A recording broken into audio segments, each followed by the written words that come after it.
Yep, give me 1 second. Get your pencils and everything. Get your pencils. We're going to teach something today, and I'm going to share a few topics before we get into the teaching. So give me 1 second. Yep. Let me see. Hold on.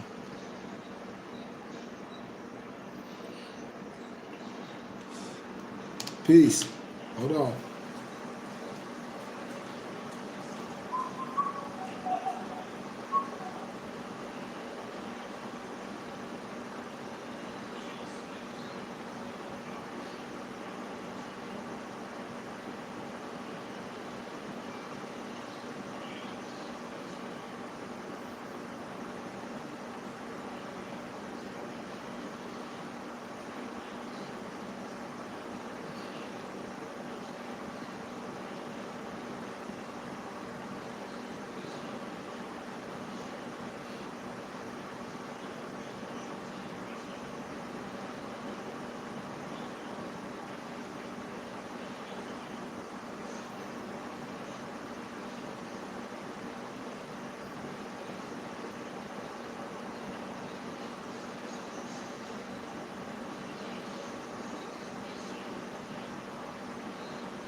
All right, we ready?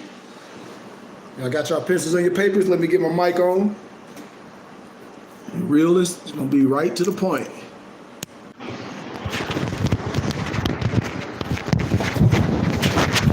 Everybody know what 2 p.m.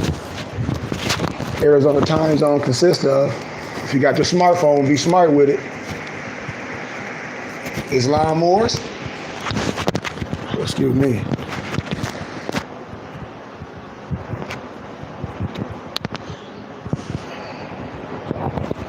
All right. All set.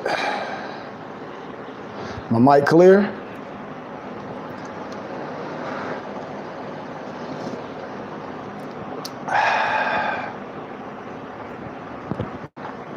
We're going to do our Moorish American prayer. Then we're going to get right into the teachings. I thank for the donation, Moore. Yep, Cash App, $KG Bay. Thank you. Let's get right to our prophet warning. All Muslims, governors, ordered to read the proclamation at each meeting. And Moors, I don't want y'all to be getting stuff out of context when we say governors. You got to understand how the Moorish science is set up. Those words are just like trustees, per se. We're not against no government. We're part of this said government. Y'all got to be clear with that. You got to be clear. But this is the proclamation to read at each meeting. And it reads, I hereby inform all members that they must end all radical agitating speeches while at work or in their homes or in the streets. We are for peace and not destruction. Stop flashing your cards at Europeans. It causes confusion. Remember, your card is for your salvation. Failure to obey these orders will be a severe consequence. We are for love, truth, peace, freedom, and justice. And when these principles are violated, justice must then take its course.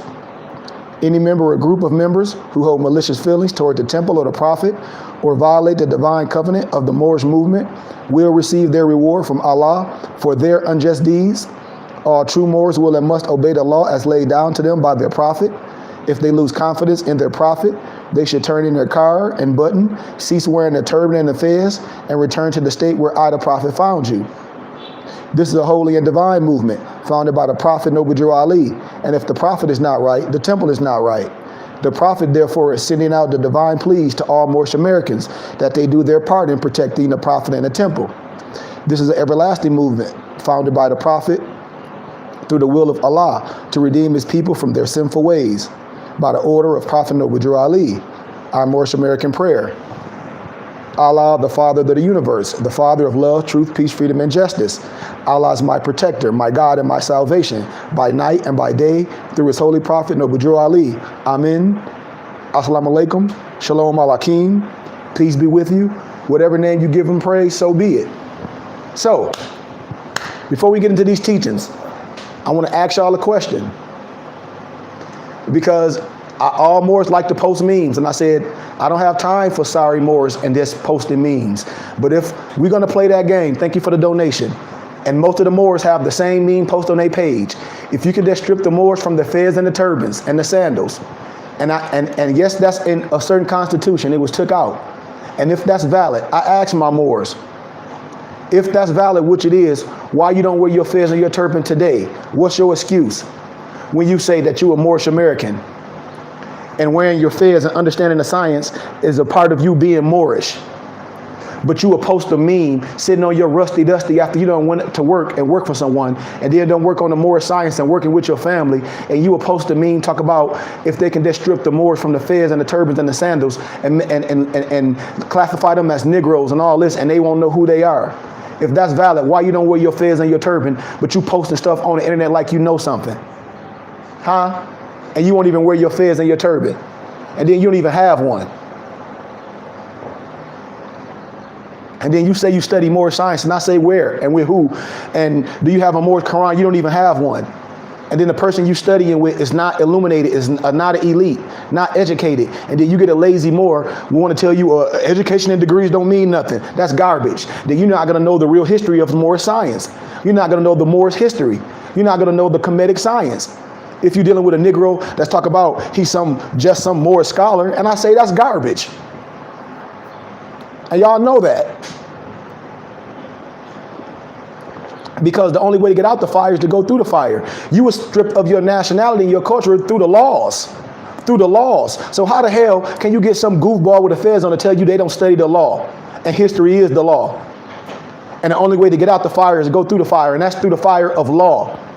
International law. Understanding all law, understanding your right as a nationality and a right to change it, understanding the religious laws, understanding law, and understanding who you are, understanding you are at home.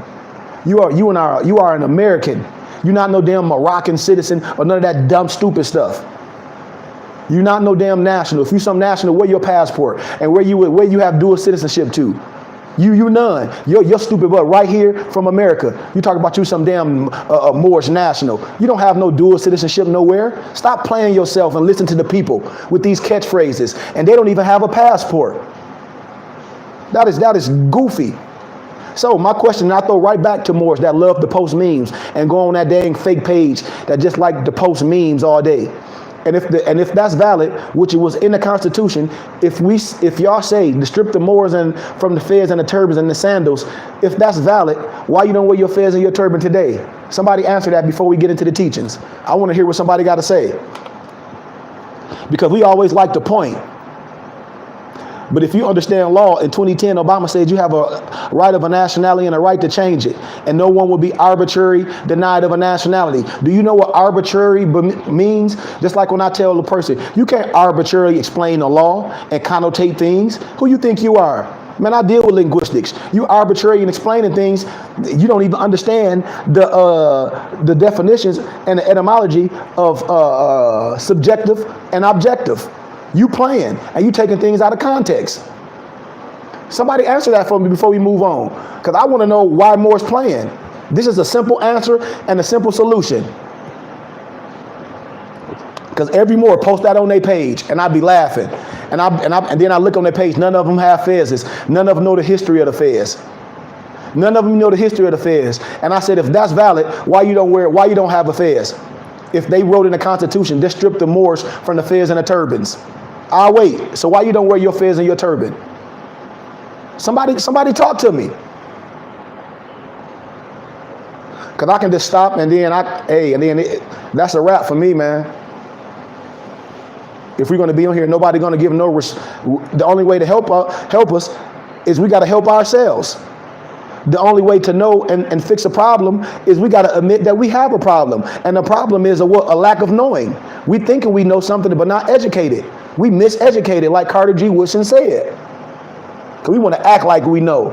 And then when we found out that we don't know, we still promulgate a lie. And that's insanity. So I'll wait. Somebody need to answer this for me. Because this Moor is on this page right now that got that on y'all page. That mean, if we just strip the Moors from the fez and the turbans, and I say, okay, if that's valid, why you don't wear your fez and turban today? And that's a self-identifier. Why you don't wear your fez and your turban today? I'll wait. But you will post a meme on your page and share stuff that was a part of the Constitution. I asked Moors, what Constitution was it a part of? One you don't even know. And then you posted pictures on your page. And I say, okay, if that's valid, if the saying goes, strip the Moors from the fez and the turbans and the sandals, and classify them as Negroes and African Americans, for they won't know the history and who they are and the land that they come from. If that's valid, why you don't wear your fez and your turban? Somebody answer that for me. Nobody won't answer that for me. But we'll get up on our page, talk about we some Moorish American, and talk about you studying Moorish science, and you don't even have a Moorish Quran. So somebody answer this for me, because I don't have to go on. I can stop. Because it ain't the lack of knowledge. We act like we know. If we post something on the page, then that means we acting like we know. So now we know on the internet when that's sometime, but in the real world, you don't know.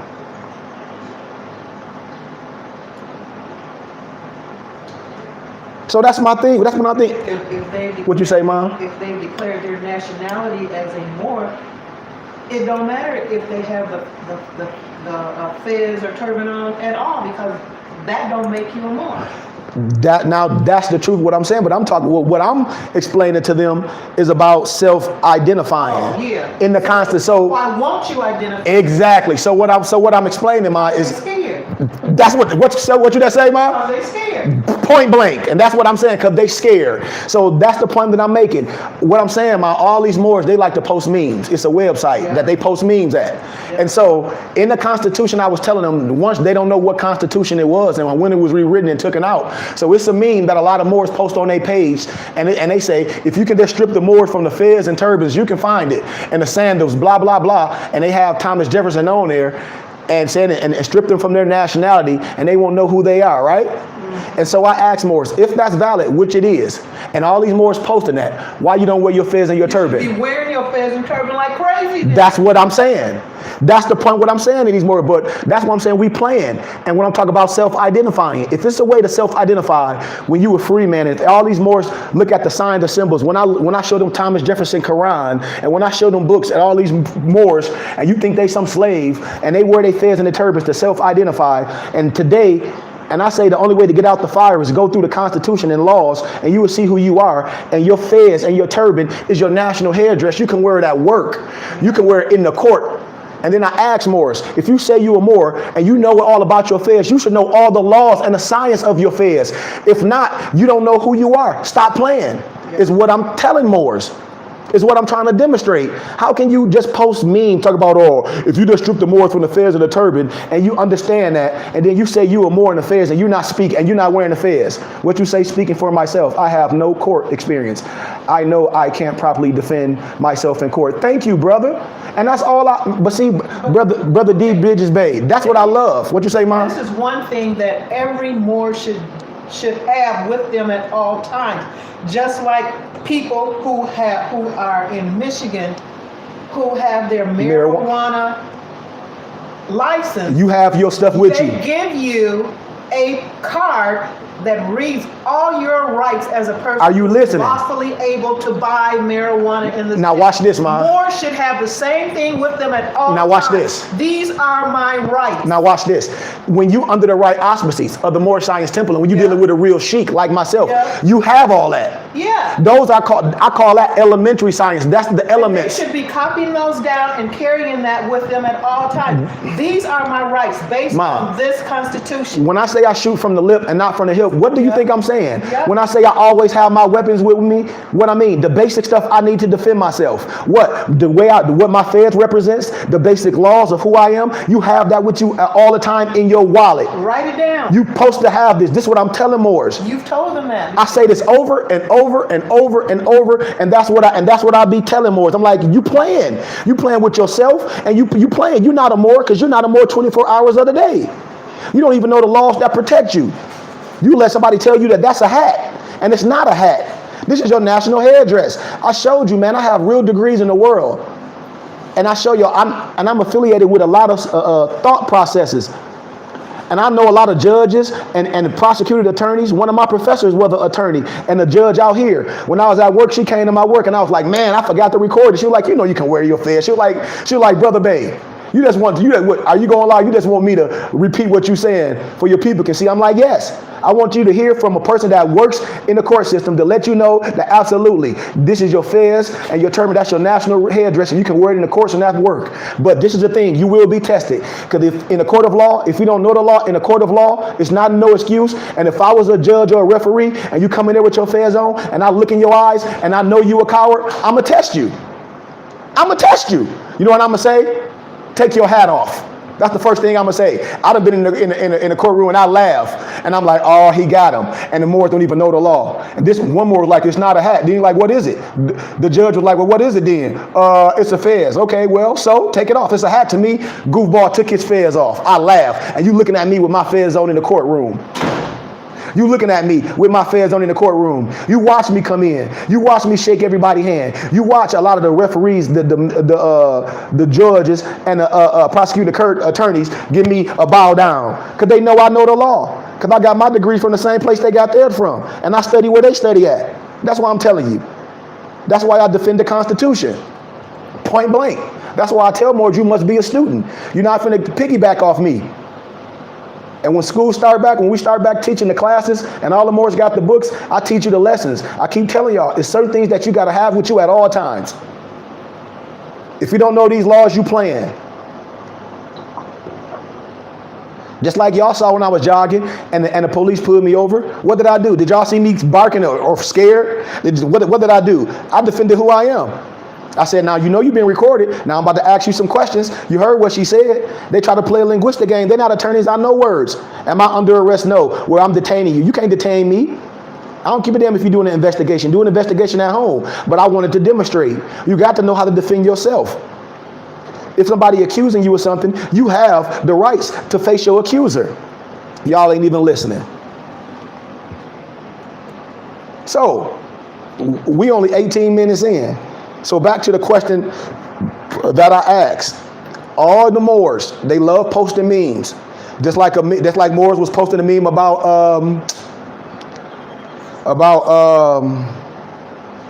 I forget. One of the poets I was telling y'all about, saying that he predicted this coronavirus. And I'm like, oh, that's fake, Nostradamus. And I went right to my library because I got a storage unit with over 15,000 books and manuscripts. And I got all Nostradamus poems. I told y'all the languages don't even match up. So I don't get in spookism. I know where Moors get mean from. And that's why I laugh at propaganda. So, once again, Moors, if that part of the Constitution is correct, if we can just strip the Moors from the fez and the turbans, why you don't wear your fez, Moors? Why?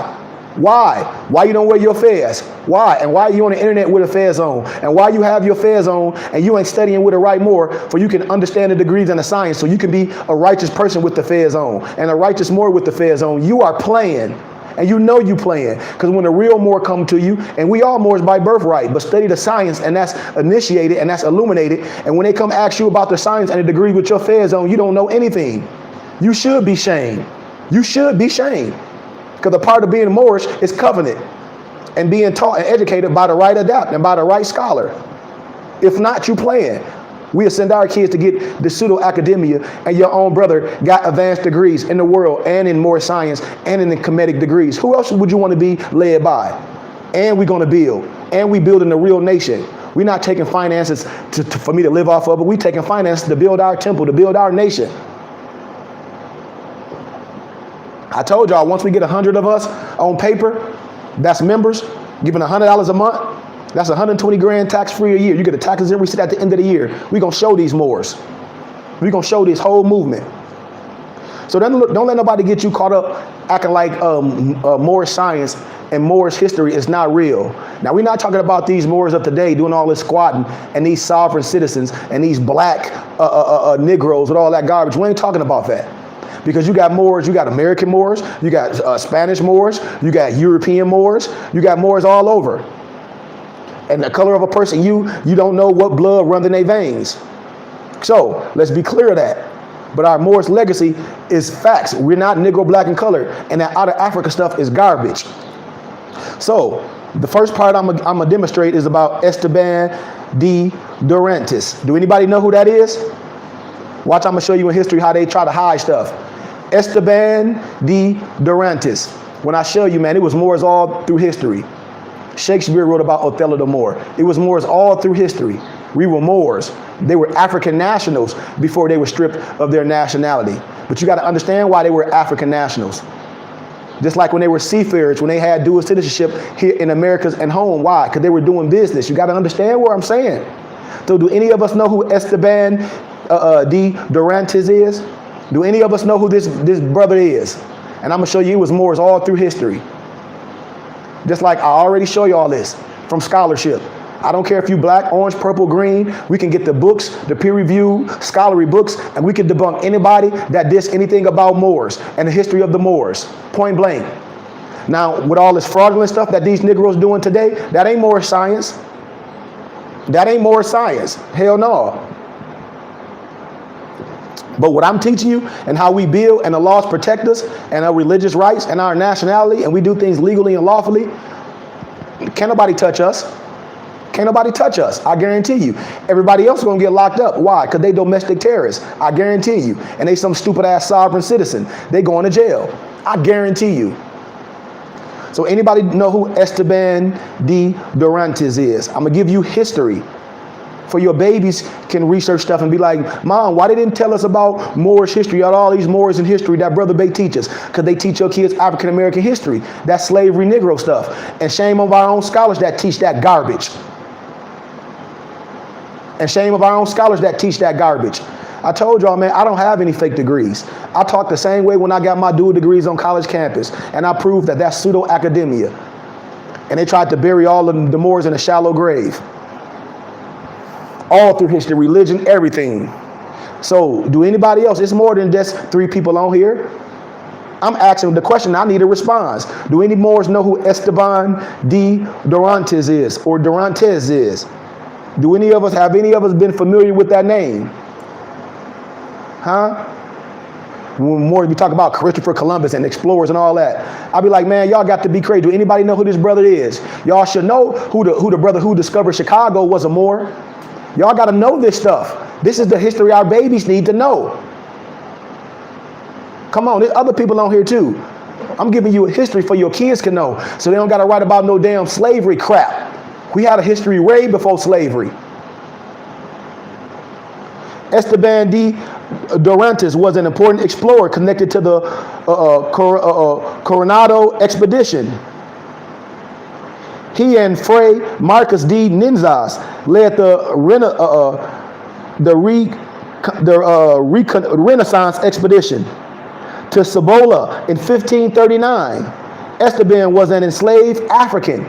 I like to call him a prisoner at war, and praised for his ability to communicate with the indigenous people. And praised to be able to communicate. Why? Why was he able to communicate with the indigenous people? How you think? Because we did business, man. Esteban de Durantes is one of the most mysterious and fascinating figures connected to the Coronado expedition. This is partly due to the lack of information about Esteban in the historical records, but not for real scholars. I wrote about this. I told y'all when I was finishing my doing a master's degree in first century history and first century religion at Grand Canyon University. On college campuses, they have a thing called the Scholars Roundtable. And I used to go and lecture in the African American department and had them students baffled because none of the stuff that they were being educated on, they didn't know. And I like, all this stuff is in the libraries. They didn't know. I'm like, yeah, because you're being programmed. But also because Esteban was an African descent or Moorish descent, just like all of us. They try to bury you in a shallow grave. Are y'all listening?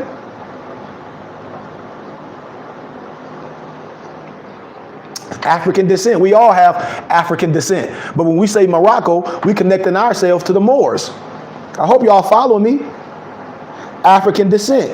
An enslaved man who would be the first non-native person to visit the vast southern reaches of the Colorado Plateau in today's Arizona and New Mexico. I told y'all I'm from Arizona. I will show y'all when they talk about some Indians, I will show all y'all that they were Moors. I did a lecture on college campus, blew them professors' mind because they always try to reclassify Negroes to Indians. Man, get that $5 Indian stuff out of here. I'm just giving you history. Just like in Arizona, in the Grand Canyons, they got all the Egyptian all the artifacts because they know we were right home. And I keep telling y'all, Egypt, Mizraim in the Bible, do the connection. But Esteban de Dorantes, he had many names, and he is referred to as simply Esteban or Esteban, and more commonly as Estebanco, and also referred to as Esteban the Moor, and Esteban the Moor, or they named him Esteban the Blackamoor. Thanks for the donation. And Esteban the Moor, or Esteban the Blackamoor. And his formal name, de Dorantes, comes from his status as an enslaved person. And he was the property of Andres Dorantes, a captain of the ill-fated Navarrese expedition of 1527. Yeah, that's right.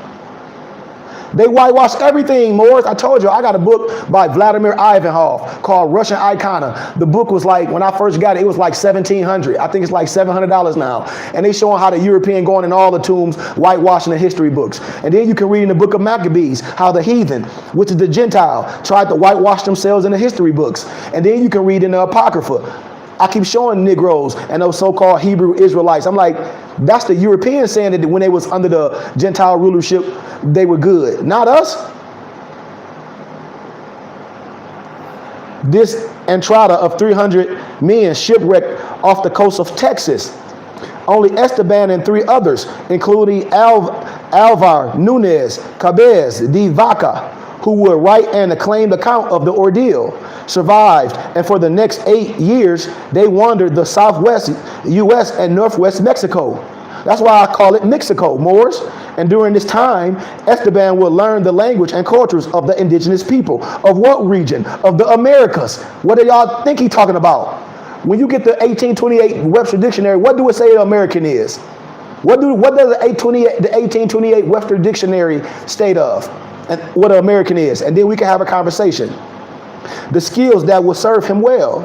The shipwreck quarter eventually reached Spanish settlements near Corlician, Senolia in 1536, and the testimonies from the journey will fuel the rumors of wealthy civilizations in the north. Come on, y'all. I don't want to go all into the teachings. Thanks for the donation, Moore. Thanks for the donation. I gotta send you the, what you say? I gotta send you the, okay, I'll send you the syllabus and everything. I'll send you all that. That's right, copper color races. That's right. So I just teach, man. I'm like, I can show, when I told y'all, man, when my children learn, because I got like 8 elementary students, man, my elementary students be shocking the teachers. Do y'all hear me? Shocking the teachers with the history and the scholarship. The copper colored people found in America by Europeans. Read it all. Read it all. And then I can tell you how Alexander the Greek got from Europe. Then I can tell you how Alexander the Greek got from Europe to Africa, right in the 1828 dictionary. When we talk about the Hellenistic Jews, and the Hellenistic language, I will show y'all. They pen to tell you. I will show you. Real simple. Nobody can deny scholarship. I'm also going to teach something else. When one of my children used this in history, had the teachers like, can I meet your professor? And I went and I lectured at the school, and now I do a lot of lectures under my nonprofit. I go to a lot of the hardest hit funds where our children there, and I teach real history, and I give them books. So did y'all know that Abraham Lincoln was a lawyer or an attorney before he was the president? Do y'all know that?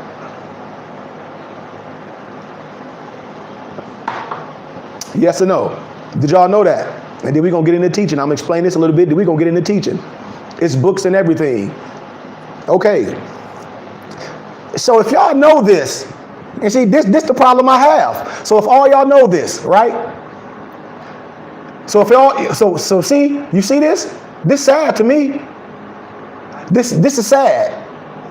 You see, I ask questions for a certain reason. Why do y'all think it's sad for me? To me, everybody know. Everybody say yes. See, look, everybody saying yes. And then you confuse with the history and what the fairs is. And when I tell you this fairs is history, so if y'all know that Abraham Lincoln was a lawyer and attorney before he was the president, y'all know what he did then, right? So then y'all know who he was defending. So if we knew this back in the day and today, we gonna play around with people talk about they some African American, the Negro, black, and color, and not defend the law and not defend the Constitution. We playing. That's why. And look, everybody. Yep. So if you know all this, what's the problem? So if you know all this and you know all the laws, which I said all the Moors be posting memes, if you just strip the Moors from the fez and the turbans, if y'all know that and you don't wear your fez and your turban, and then all the Moors talk about they know that Abraham Lincoln was an attorney and he defended the Moor in court, what's the problem? No, the times ain't different. The times is better. The times ain't different. The times is better. Because back then we didn't have a body of people. Back then Negroes were slaves and they was afraid to say something. The times is better now. We call ourselves free. Negroes say they free. Negroes talk about they some Masons and some Freemasons. The times is better. The times is better. Come on, man. We ain't under no black Christian codes per se. You see how we play? We say we know stuff. That's right. I'm offended. That's right. So if we know that, why would you let somebody classify you as a Negro, black, and colored? Why? Why would you self-identify as a Negro, black, and colored? Why would you let some stupid Moor tell you to fill on your census some black or some Mobite, and your nationality is Moorish American, your race is Asiatic, and your status is free white? That's what I'm saying when I say Moors make excuses, and I gotta start blocking more Moors. No disrespect. Because I don't have time for no scary Moors. When we say the times are different, well, the times different how? Are they worse? Are they better? And the time damn sure ain't worse. The times ain't worse. Ain't nobody getting dragged out their house, being murdered and killed. Every Negro talk about they winning. They on the Instagram showing money. Talk about they gonna show you how to become successful, and that's a scam. And then we say times are different. Yeah. How? Different how? Different how? Man, we ain't been, let me tell y'all something, man. When we have scholars, the scholarship been here forever. That's why Moors been here forever. Moors been teaching the history forever. We choose to be miseducated. We choose to gravitate to this. All the history is there. Ain't nobody hid nothing from us. All the science is in the libraries. I can go right to the college campus, any college you go to, and get the same science. I can go to the Library of Congress and get the same science. I can go right to the Library of Congress and get the science. I can go to any college, university and get the science right in the library. So can't nobody tell me this. What we doing? We lazy. We lazy because we ain't been programmed. We listen to that stuff. We don't study. So if we know this, it's no excuses. And that's why I'm saying we make too many excuses. We make more excuses than somebody going to jail. And we call ourselves free. And we ain't doing a damn thing. That's why I said the ones with me, you're going to see what we at next year. And everybody that's following, you will be blocked. Because we're going to have a web page for our students and members. That's it. I don't care about saving everybody. That ain't my mission. If you want to identify as a Negro, black, or colored, and you don't know the law, After all our ancestors done, Noble Drew Ali, Abdul Hamid Solomon, everybody before us, not just our prophet, Abdul Hamid Solomon, Deuce Muhammad, the Black Hitler of Harlan, Ivan Van Sertima, Sheikh Anna Diop, Amos Cress Wilson, all our prophets and our ancestors that did the work that told you that you wasn't a Negro, black, and colored through the law, man, you wasting your time. You playing. And I'm picking up the torch and we leading on. And the ones that's going to fall under the auspices, we going to show you. Because the law is going to protect us. So I'm going to give you all a little highlight. Then we're going to get into what they didn't teach you in your so-called black history school. And then more talk about they know all this. And I'm like, well, if you know all this, why we ain't doing nothing? I told y'all we need 100 more at least, giving $100 a month to build this temple. If we know it takes something, let's do it. I ain't hustle you. I ain't no scam artist. I'm a real organization. You get a tax exempt receipt from me at the end of the year. When you get items and everything, books and everything. So before Abraham was a president, Abraham Lincoln, and he was defending a man who refused to be called a Negro. He was refused to be called a Negro. He was refused to be called a Negro. That's why Abraham Lincoln said, my client is not a Negro. Though it is a crime to be a Negro. That's Abraham Lincoln in 1855. So when Moors say they know all this, and yep, I know it, and yep, I know it, and then you still don't do nothing about it, and you still don't be with a brother that's building, that's more than the problem. When you know, and you don't do nothing, then make excuses, talk about this a different time, yeah, we all act like we winning. That's the problem for me. Negroes talk about they ain't slaves, and if you free, well, why we ain't doing nothing? See, that's why when you had that was a family feud. And for as long as individuals, when they was getting married, you know, you have family quarrels and feuding. And a lot of times, some family members, they try to settle their differences in court. Right? Remember in the Bible, Paul, the apostle, admonished new followers of the Messiah in the church at Corinth to refrain from taking their brethren in the faith to the court. And dare any of you having a matter against another, what he said, go to law before the unjust. That was, you know, right? Come on. That's when you're under a certain religious laws. And when you judge by your peers, y'all not listening to me. When you can make your own charter. Just like when I showed y'all the Europeans back in the day when they made their white man's constitution. Didn't I show y'all that? Legally, I'll show y'all they made that, and it was legally in law. It was lawfully. We got to do our own. Yeah, but even though, yeah, he advised him to do all that, but that's fine. But that ain't the point. I understand, yeah, he advised him to do that, but that ain't the science. What I'm telling y'all is, if we know all this today, Negroes talk about they know the law and they wearing black fezzes, but they ain't never went to court and corrected themselves. Negroes think they gotta diss their last name like your last name is some slave name. Your last name ain't no damn slave name. Your last name is the name that your foremothers and forefather gave. You annex your bay and your L. What I'm telling you, like our prophet told us, is we supposed to annex our bay and our L to all our government ID and our birth certificates. You don't get rid of no damn evidence. And nobody no more can prove me wrong. You're supposed to annex your bay and your L to your government name. You're annexing. You're not changing nothing. What you are doing, you're correcting the misspelling and a pronunciation. You should know this.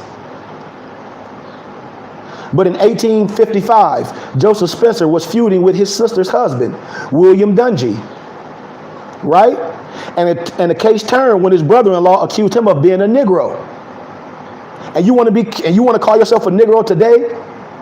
Even today, some non-U.S. born people consider it an offense to be mistaken for being a black American, because there ain't no such thing as it. Y'all got to understand that nationality is the order of every day. If you don't understand that, something is wrong with you.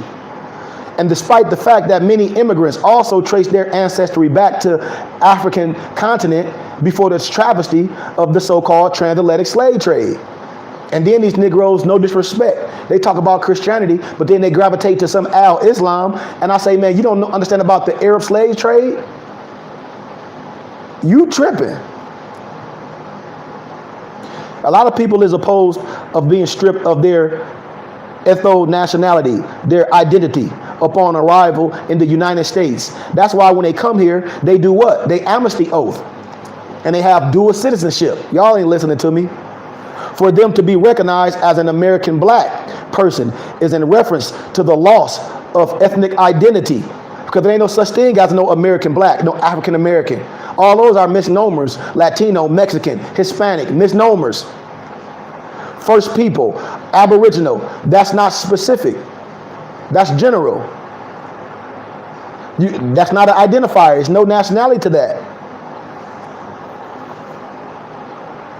And when Joseph Spencer accused his brother-in-law of being a Negro, it was more than just an insult, Moors. You got to understand the times, because in 1855, Moors, if believed by local officials, an accusation, remember, accusation, you can be accused of something. Negro, you better have a due process.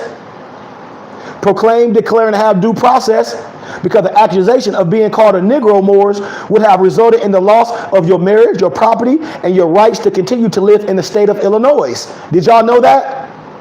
Y'all didn't know that, did y'all?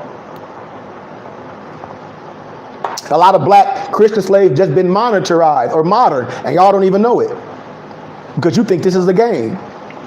And just 2 years earlier, the Illinois legislation, what they do? What did they do? Just 2 years earlier, what did the Illinois legislation do? When the Moors always like to post stuff, they had the black codes.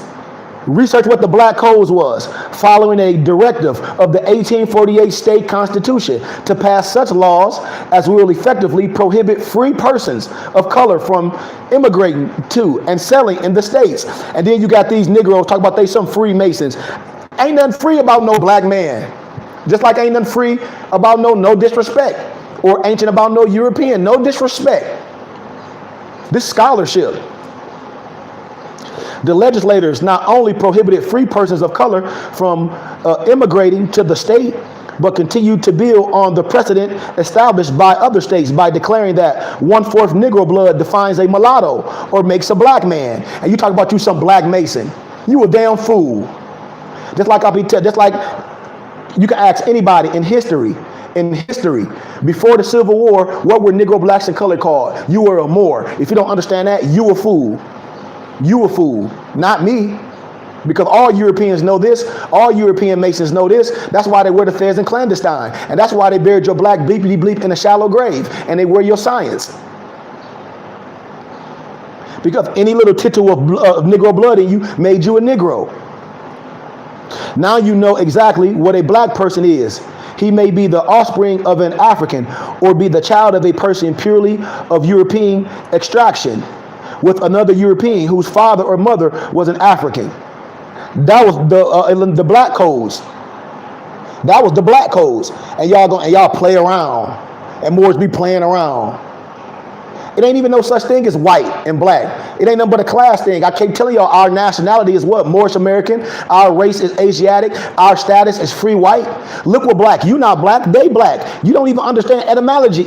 That's why I'm telling people, if you call yourself black, just like black Muslims, MUSLIMs, you out of line. That's why I'll never get into an argument with a religious person.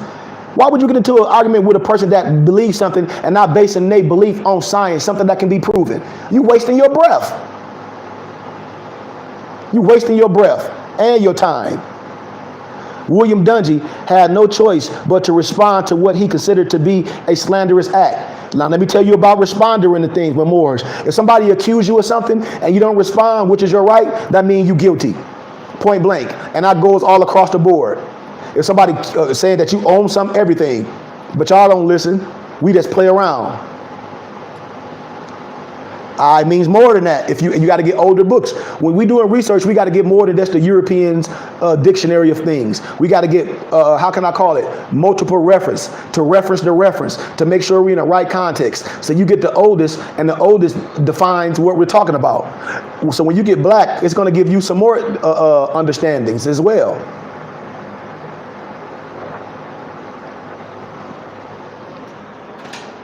If you're dealing with nationality. Because it's just like bleach, void of color. You have to do the science. You have to just continue to dig.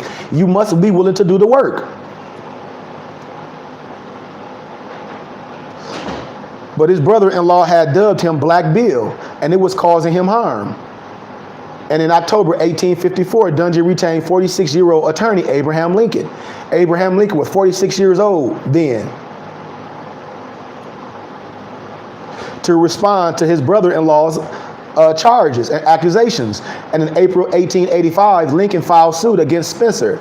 And after some legal work he had to do, a hearing was set for the following May. Spencer's attorney, Clifton H. Moore, and Lawrence Weldon immediately went out to build their case against Dungy, which was set forth October 1855. They traveled back to Dungy's hometown of Giles County, Tennessee, to depose or to question people who claimed to know his family.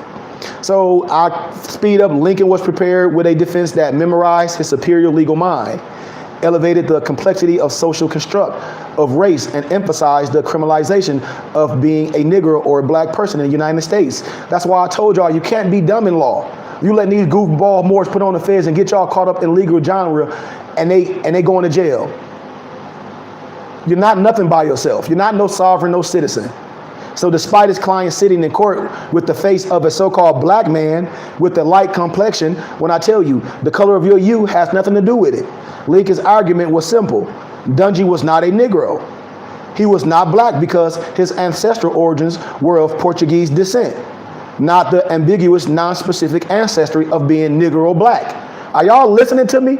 When you know where you from, can't nobody tell you something if you know who you from, where you from. That's proclaiming, declaring to have due process. Y'all ain't listening. Abraham Lincoln said when he was an attorney, my client is not a Negro, though it is a crime to be a Negro. No crime to be born with a black skin, but my client is not a Negro. His skin may not be as white as ours, but I say he is not a Negro. Though he may be a Moor, a M-O-O-R-E, Mr. Lincoln interrupted Judge Davis, scarcely able to restrain a smile. You mean a Moor, M-O-O-R, not M-O-O-R? Abraham Lincoln responded, well, Your Honor, M-O-O-R, not C-H-M-O-O-R-E, replied Mr. Lincoln with a sweep of his arm toward the table where Moore and I sat. I say my client may be a Moor, but he is not a Negro. Slavery was still in full effect in the nations, and Lincoln was not seeking to absolve all people with skin. I can give you the records of his letters. But he was simply drawing a distinction that one who could identify their ancestral origins or something other than black to a specific culture, a people, a group, or nation was not subject to the same status that governed those who were or had been married with the shameful badge of blackness. Are y'all listening to me? Despite the defendant's claim that the white community in Dungy's hometown considered he and his families to be Negroes or of mixed blood, Lincoln pointed out that no one who lived within 30 miles of the plaintiff was present to testify to the effect. Lincoln drew the distinction that not only was Dungy not a Negro or black, but that he quite possibly was a Moorish ancestry. Do y'all hear this? Do y'all hear this? And you gonna go around and call yourself some Negro, some black, or some derogatory garbage, or some Mexican, or some Latino. You crazy.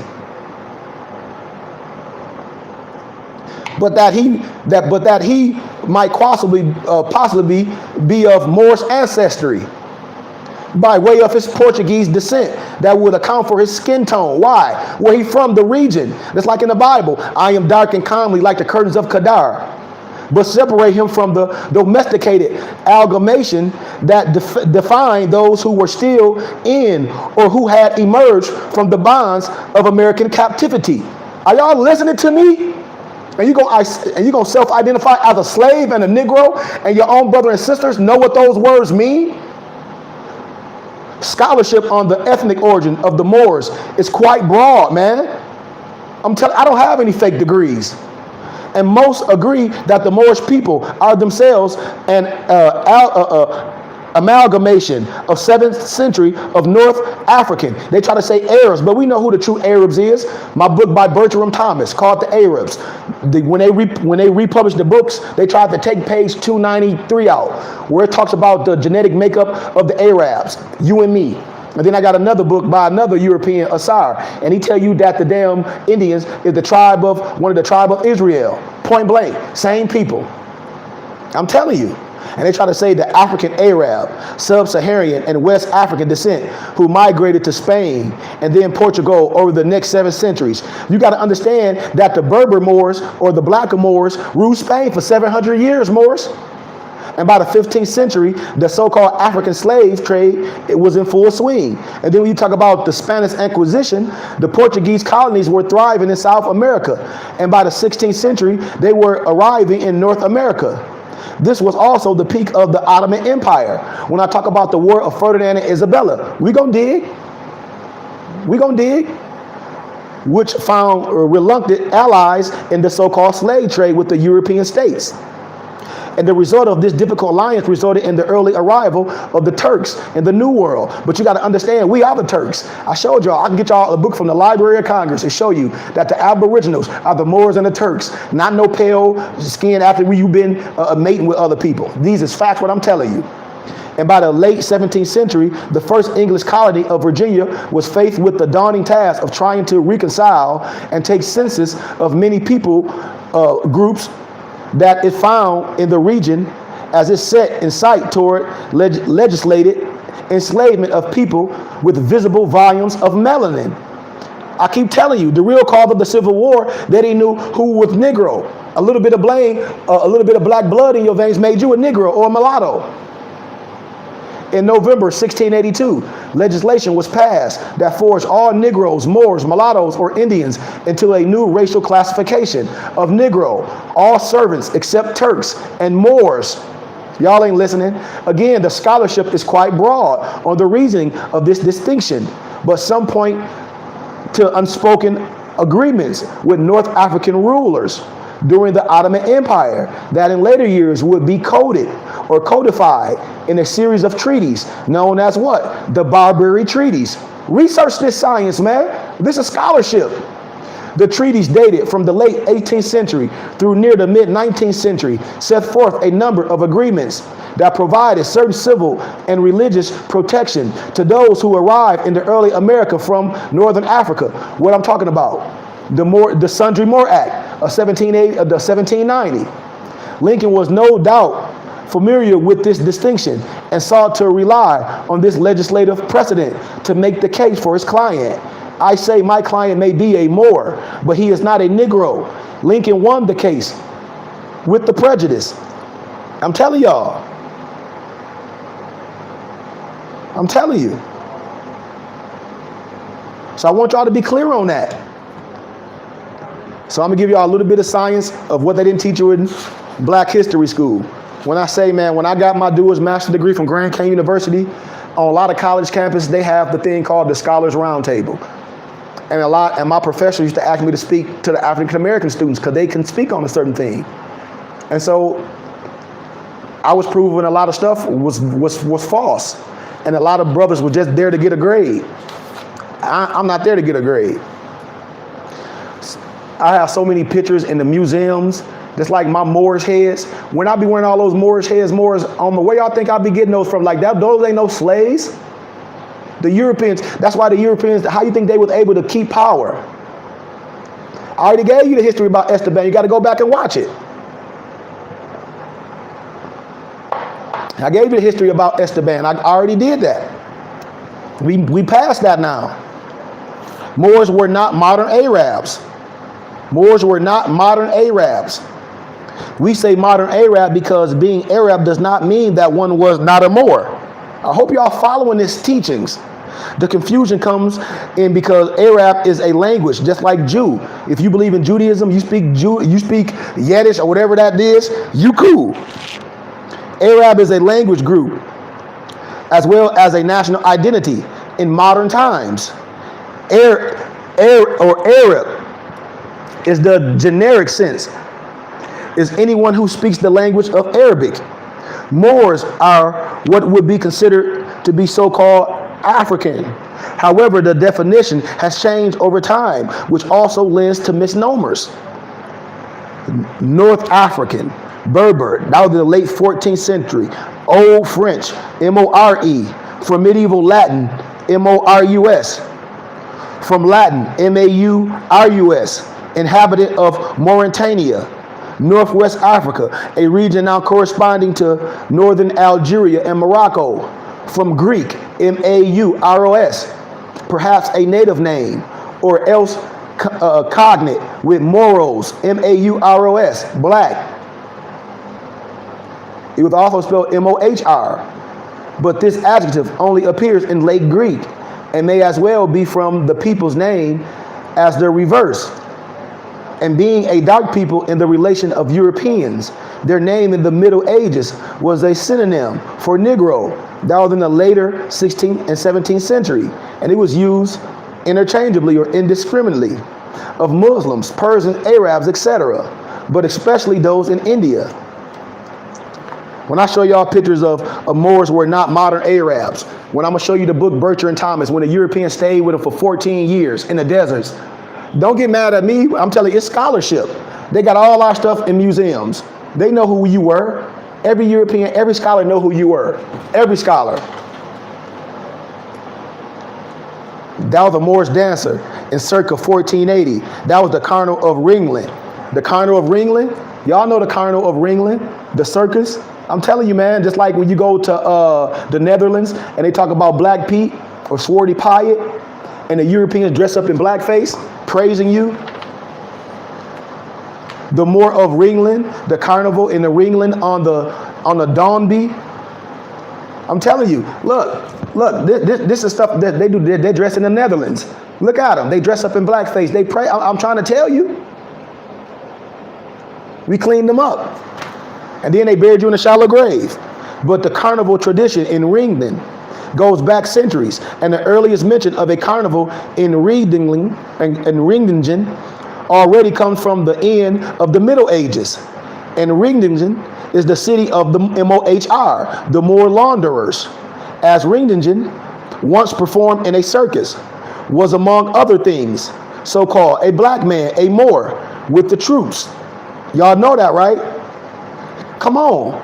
I showed y'all this stuff over and over. And the inhabitants of the city, which had previously never seen a black man, felt that this was an act of a white man who had not washed. So when you got to study the story of Black Peter, Swarty Piet in the Netherlands, they dragged him from the fountains on the square and tried to scrub the white Moor.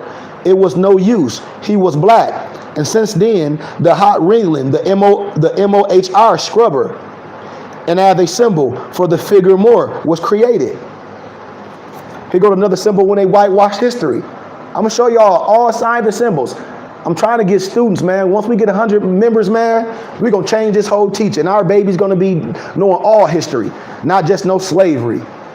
Whitewash ritual. After the gold, the GOLE, have moved into the city, follow on Wednesday evening in the town square. The whitewash, already in the 50s, the custom of the Ringling Moor scrubber was celebrated with joy, but then adjusted again over the years.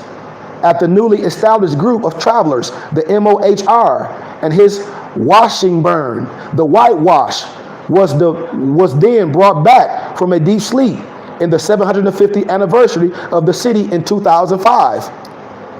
And a well-known personality who has rendered outstanding service to the Ringling, but is not born in the city, is pre-selected in secret and presented as a big surprise to the assembled foolish citizenship.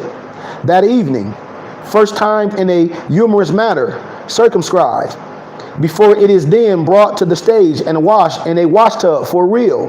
Ringling Moor. Are y'all following me? When I talk about the Moabite and the ancient Moorish language is Kemetic. And what they call Semitic is Moabite, also known as Phoenician. And in this case, it's clearly Kemetic. And I'm going to show you the progressions and how did it jump from Kemetic to so-called Semitic. You got to understand science. You got to know how to read and stop listening to people. That's not coming from scholarship. And I want to show y'all a little bit, but I have to, this for later teaching. Just like when people talk about they read the Metanetter. No, you don't. Because if you read the Metanetter, you would be checking yourself from the lies you be telling. More in due form, positions in the Atlantis. And when the anthropologists saw underwater images of the city Moors and saw some stone monoliths some symbol and inscriptions they identified with the omic motifs. They were very surprised, and the omics developed from the survivors of the Atlantis, a much superior culture destroyed after the end of the Ice Age and the flooding. Don't y'all know a lot of things were buried underwater? The world was reshaped and a super civilization destroyed and remembered for millenniums, only in legend and a passing reference by the philosopher Plato per se. He fell into the chimney and all that. Yeah, that's garbage. We know that. Y'all got to know Atlantis was real. Research the scientists Paul Wingswig and Pauline Zalitsky. They found it. I'm telling you. This is the stuff that they know. They take your science and use it and let you get caught up in man-made religion. Sonar images of megastructures on the seabed. Let me show y'all stuff. This is the stuff that they found on the seabeds, man. And I'm just going over stuff that I did on college campuses already. These was Moabites, Phoenicians in Europe, Amorica, Armorica, or Armorica, Aremorica, is the name given in ancient times to the part of Gaul, Gaul, between the Seine, Seine, and the Loire rivers, Loire. Research this. That includes the Brittany Peninsula, extending inland to the intermediate point and down when you go down to the Atlantic coast moors. And the topony is based on the Gaulish phrase armorionit, at the sea. Made in the Gaulish place named what? Armorica. Armorica, Aremorika. I'm spelling it phonetically. What? Placed by the sea. That's why they try to call us pirates. Y'all missing it. The suffix ika was first used to create adjectival forms and then names when you see the regions such as Pius Diauci from Utica and Perch from Pertica. The original designation was vague or vague, including a large part of what became Normandy in the 10th century, and in some interpretations Moors, the whole of the coast down to the Garonne River, and later the term became restricted to Brittany.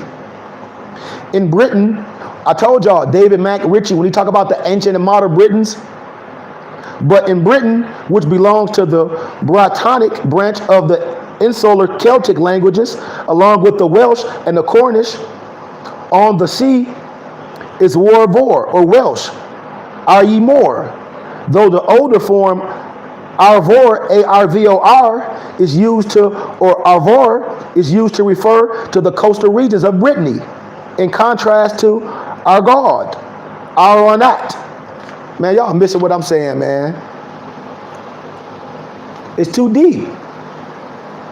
These cognate modern usage suggest that the Romans first contacted coastal people in the inland region and assumed that the regional name Armorica referred to the whole area. Nope. Both coastal and inland. Pliny the Elder, in his Natural History, claims that Armorica was the older name for Aquitania, stating Armorica's southern boundary extended to the Pyrenees, Pyrenees, taking into account the Gaulish origin of the name. And this is perfectly correct and logical. Yeah, of course, I'm giving y'all history. As Armorica is not a country name.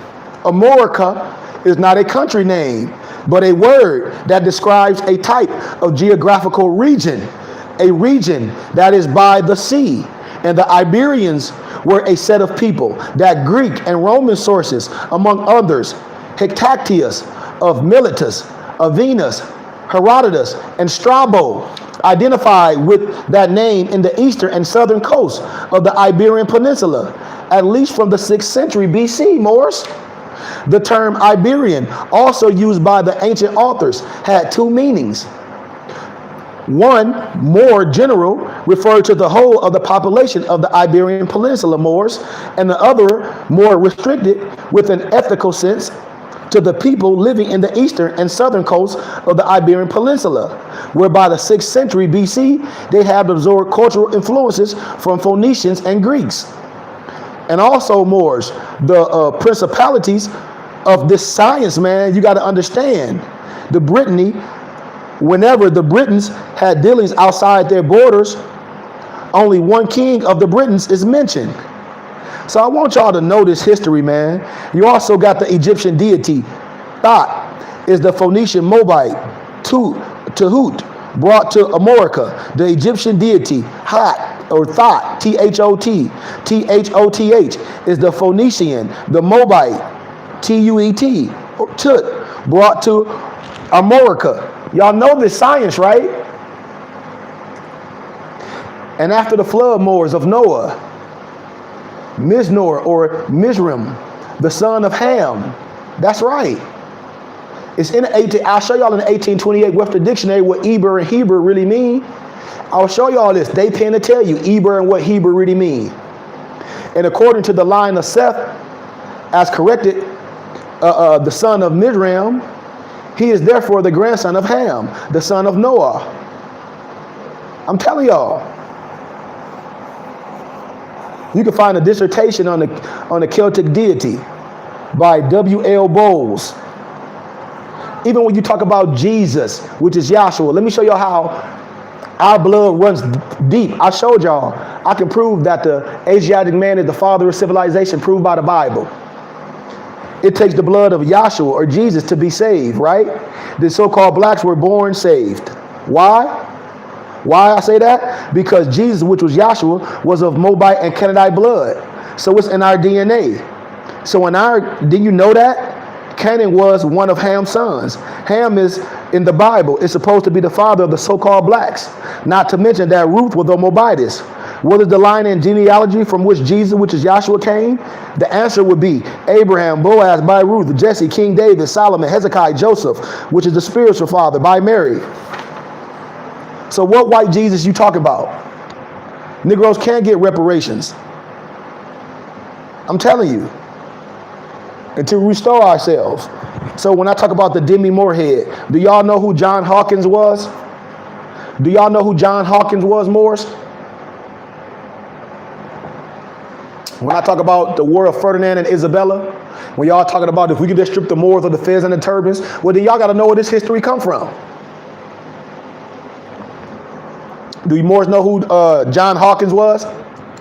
Do Moors know who John Hawkins is? Yes or no? This is quick. I'm almost done.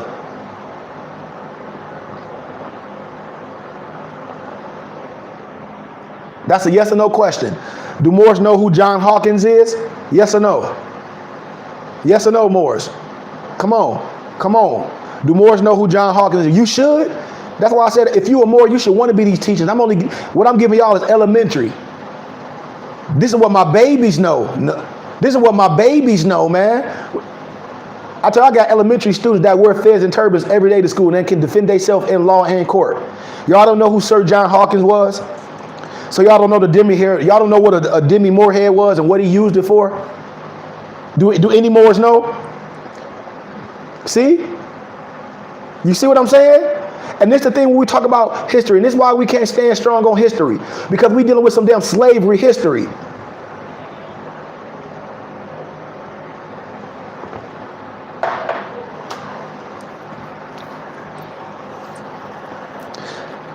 The capture of Moors. The capture of Moors. Captain John Hawkins captured so many Moors, he was given the ship Jesus. The ship what Jesus? Jesus of Lambic.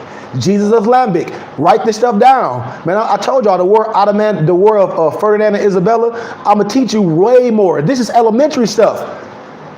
When they got our babies talking about some slavery, they ain't teaching them about this. This is what they don't teach you in so-called black American class or black history. Captain John Hawkins captured so many Moors, he was given the ship Jesus by Queen Isabella and a Demi Moor banner as a testimony of his enslavement of the Moors. That's what he flew, to capture Moors. And in his color, that's what he flew, to capture the Moors. That Demi Moor head right there, that's how he got so many Moors to get on the boat. The slave ship of Jesus the Lambic. And you're going to go around and talk about something, you praying to Jesus. How? And it was never the J in the Hebrew dialect. That's Jesus. So how can you say the name ain't important? That ain't the name that he gave himself. And we're going to say the names don't matter. The names do matter. Everything matter. And somebody going to tell you it don't matter. Everything matter. Everything matter. And y'all don't know this, and they throw this right in your head. Research this. Research the slave ship of Jesus of Lambook. Research it. You research that. Just like when I showed Negroes the etymology of Christian and Cretan and what that means. Somebody stupid, retarded. Ain't no Bible they want no damn Christians.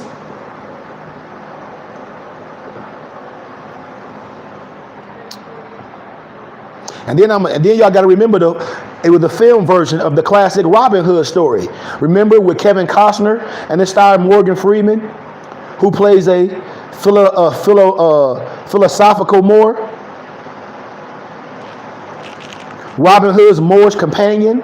Y'all remember that? Robin Hood Moorish companion. What was Robin Hood Moorish companion name? Azim. Don't y'all remember this? Right? And in 2001, Martin Lawrence plays Jamal, an employee in Medieval World Amusement Park. And after a blow to the head, he was awakened to find himself a Moor in the 14th century England. And few documents portrayed the ethnicity of the Moors in medieval Europe with more passion and boldness and clarity than Moorian, M-O-R-I-E-N. Don't y'all know Ja White is getting ready to play a movie called The Moor? M-O-R-I-E-N is a metrical romance. Research this. M-O-R-I-E-N. It's a movie and it was a play. It was a romance rendered into English prose from the medieval Dutch version of the Lancelot. Morion is an adventure of a splendidly hero with Moorish knight supposed to have lived in the days of King Arthur and the Knights of the Round Table, the golden age of the Moors. Don't y'all know that? It's in the golden age of the Moors on page 65. That's how I know Moors don't be studying. I be laughing. I'm like, man, y'all playing. But that's why my babies, they wear the fez and they turbans. Wait till I show y'all the pictures with me and my group of youth and my empresses that I have out here. Yeah, and Jamie Foxx played the Moor in that Robin Hood movie. Absolutely he did. Absolutely he did. Lawrence Fishburne played the title role of Othello that Shakespeare wrote about. And the second so-called African-American actor after Paul Robeson to perform the role. Y'all know that, right? Cretan, C-R-I-T-N. Man, I forget, man. C-R-I-E-T-N and C-R-E-S-T-I-N. I lectured it yesterday. C-R-E-T-I-N. Cretan, C-R-E-T-I-N. The etymology of Christian is Cretan. Research that. And you got to do some research. Yep, Cretan, C-R-E-T-I-N. And the movie was based on the tragedy of Othello, the Moor of Venice. Just like Angelo Solomon. Come on, the first Moorish Mason by William Shakespeare, written in around 1603, and based on the Italian short story of Uncle Capitino Moro, a Moorish captain. Don't y'all know that? Y'all got to know this, man. Black, according to science, mean deaf. I ain't saying black ain't beautiful. Orange beautiful, white, all them colors beautiful, but it ain't your nationality. What is science? According to science of law. According to science of law. And black is beautiful. I'm familiar with all lessons. I'm familiar with Elijah Poole Bay, which is the origin of the scientific breakdown of blackness. But that does not transmute into law, Morris. We're talking about law. I understand what science and everything that is black. Why? Because if you have melanin, and everybody don't have a whole bunch of melanin, but you got to have some melanin to live. We know this. We understand everybody has carbon. We understand this. But at law and in reference to nationality, it means a dead nation with no land or flag tied to it. Black is a slave caste label, like white is, and you know what the white caste represents. You got to know this. But if you really want to think about a Moor, with his nationality is considered a part of the white caste at law because he is whole and not a 3/5. I'm telling you, you got to be whole, a complete fifth.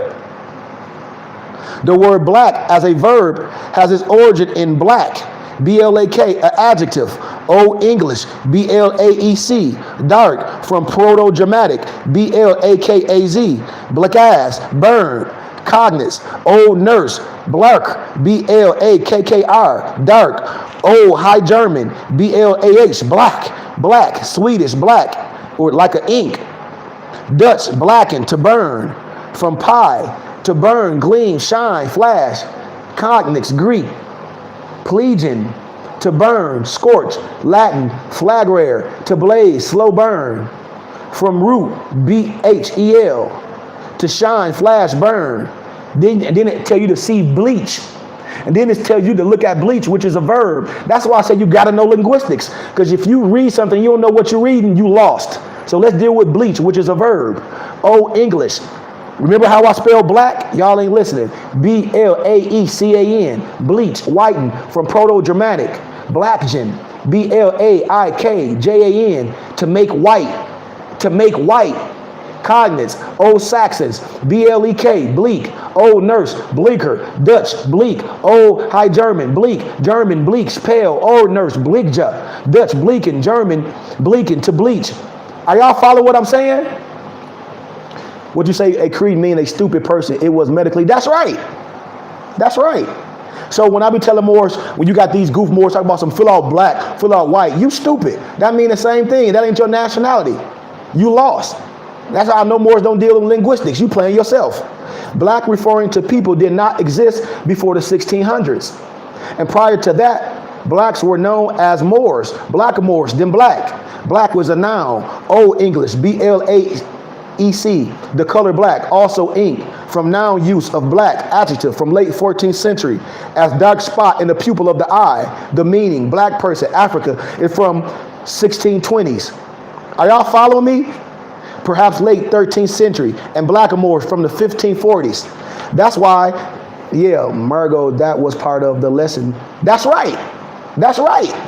That's why I tell Moors in the 1599 Geneva Bible, it don't say nothing about no African, no Ethiopian. It says blackamoor. And then you got to understand Ethiopian is just a demarcation line. They were Abyssinians. And then I can show you who were the Abyssinians. I got old documents, man. So the Moors, who ruled Spain for 800 years, introduced new scientific techniques to Europe, such as astrolabe, a device for measuring the position of the stars and planets. Scientific progress in astronomy, chemistry, physics, mathematics, geography, philosophy flourished in our Moorish Spain, and it was due to the Moorish education of Europe that enabled the Renaissance and the scientific revolution Moors.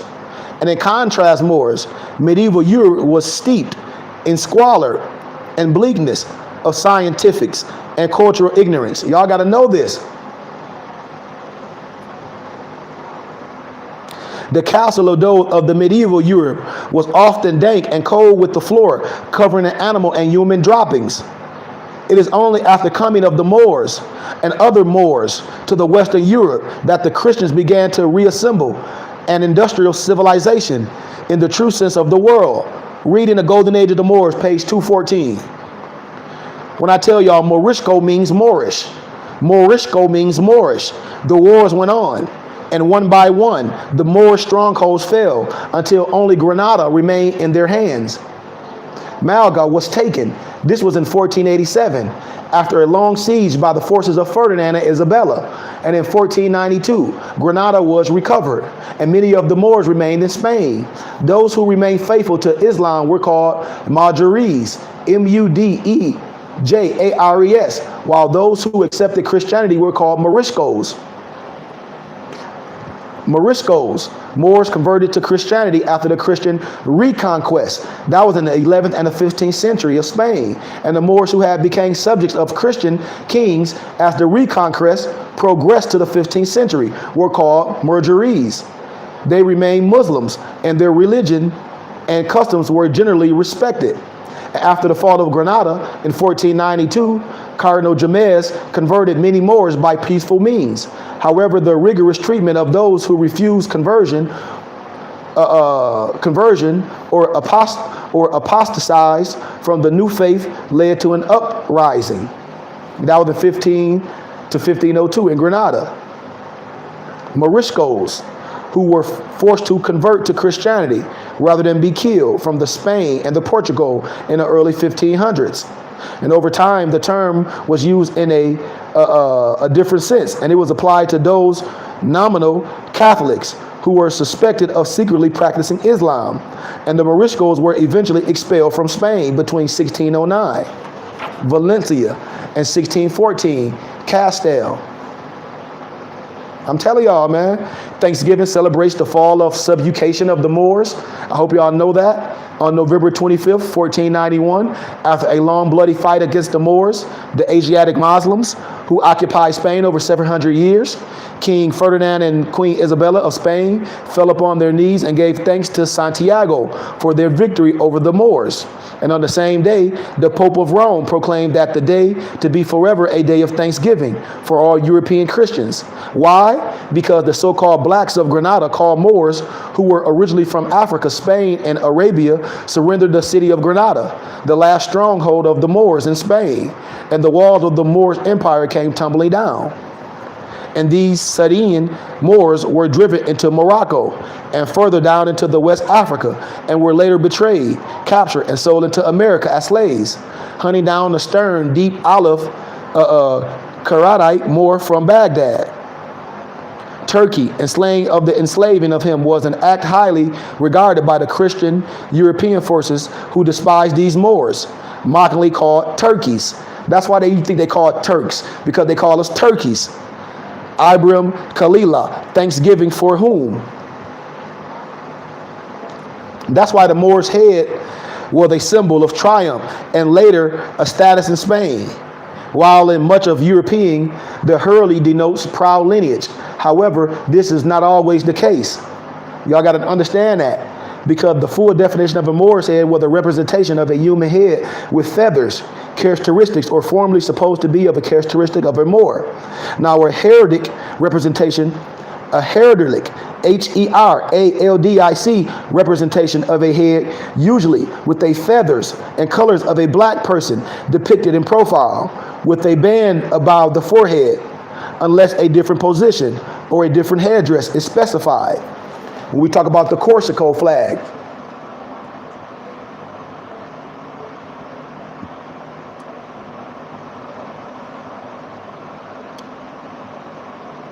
they praise you in secrecy.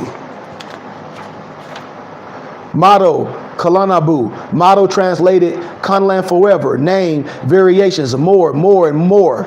Here go the name variation, the coat of arms of Pope Benedict, and the different name variations. All you got to do is research the science. The copy you.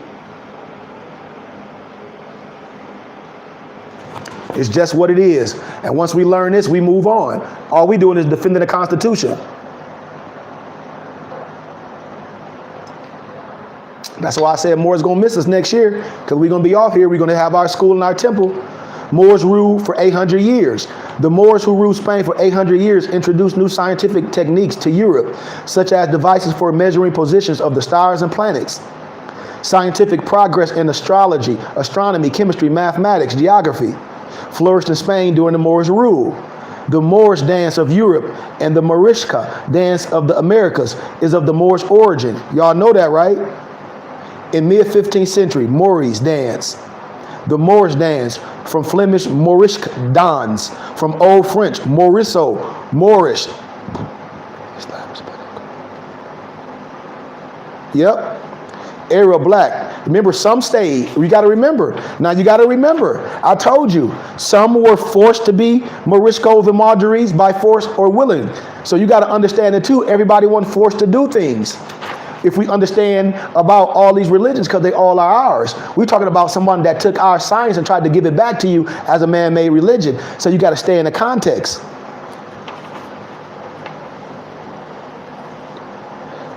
Old French, Moorish, Arab, black, from M-O-R-E, M-O-O-R, Unknown why the English dance was called this unless it's reference to a fantastic dancing or costumes, right?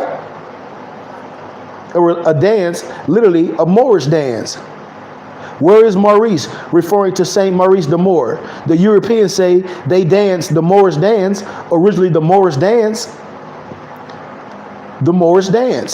throughout Europe and extended in the Middle East, India, and parts of Central and Southern and South America. I'm telling you, it's your science.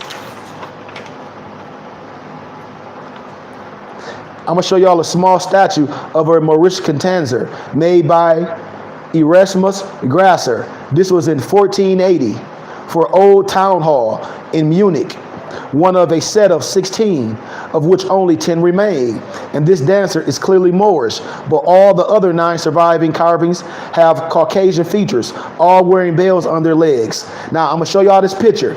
And remember, I'm going to show y'all how the Europeans in the biblical story, how Paul was on the road to Damascus. He was going to Asia. And I show y'all when y'all see the god Artemis and how it's an Asiatic woman with the breast. And when you see in the museums how they tried to whitewash it, that's how they did everything in history.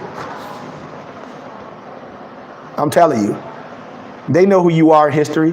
Everybody know who you are in history. When I told y'all about Swarty Pyatt, Black Pete, the legend of Swarty Pyatt also occasionally referred to him as a Moor, a term that was more than scientific and referred to one of the many different groups originating in North Africa Moors that at one time controlled Spain. Y'all got to understand that. Yep. It's a book by Jan Schickmans, Janschenkamans. And I'm telling y'all how when you got a Santa Claus, you got so-called Santa Claus dressed up like the Pope and that perverted mess that they do, Saint Nicholas and his servant, be credited with the establishing and bringing uniformity to the Dutch, the Sinterklaas tradition. And the book reflects then familiar elements such as riding a horse, giving gifts through chimney, and coming from Spain. And perhaps the significance accompanied by one black-skinned servant, commonly interpreted to be a Moor, and this servant did not have a name. That's why they try to say. Rhymes from the book are still sung as popular Santa Claus songs. I'm telling you, man. Morano, Marrono, is a term for the Moorish Jews of Spain who secretly practiced the Hebraic faith after being forced into Christianity by Europeans. Research it. The Inquisition was aimed mostly at Jews and Muslims who had overly converted to Christianity but were thought to be practicing their faith secretly. They were respectively called Moranos and Moriscos.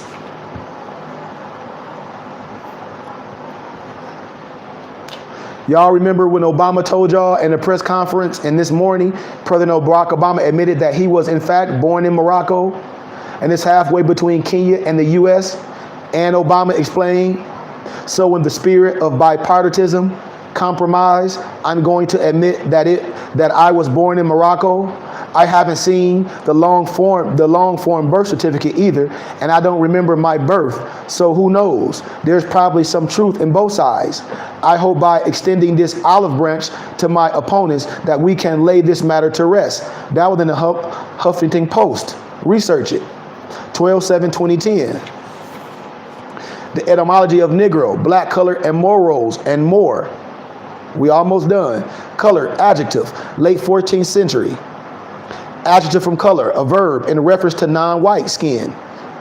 Negro, a noun, member of a black-skinned race of Africa, 1550s, from Spanish or Portuguese. Negro, black, from Latin nigrum. Nominative, nigger, black, dark, sable, dusty, figuratively, gloomy, unlucky. As an adjective from 1590s, use with a capital N became generally. Early 20th century, 1930 in New York Times style book in reference to U.S. citizens of African descent. But because of its perceived association with the white imposed attitudes and roles, the word was ousted in 1960s in the sense by black. I'm telling y'all, man.